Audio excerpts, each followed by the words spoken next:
কোহিনূর হীরাটি প্রথম মুঘলদের হাতে আসে 1526 সালে।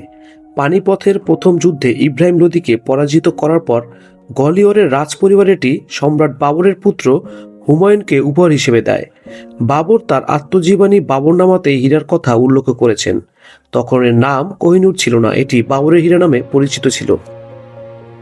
হুমায়ুনের পর এটি পর্যায়ক্রমে সম্রাট আকবর এবং জাহাঙ্গীরের কাছে যায়।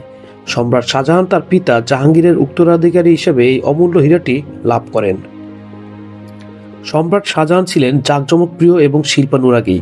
তিনি 1628 সালে বিশ্বের সবচেয়ে দামি ও বিলাসবহুল সিংহাসন তখত তাউজ বা ময়ূর সিংহাসন তৈরি করান। তিনি কোহিনূর হীরাটি এই সিংহাসনের একদম উপরে একটি ময়ূরের মাথার অংশে স্থাপন করেছিলেন। অর্থাৎ শাহজাহানের আমলেই এই হীরাটি মুঘল আভিজাত্যের প্রধান প্রতীক হয়ে ওঠে।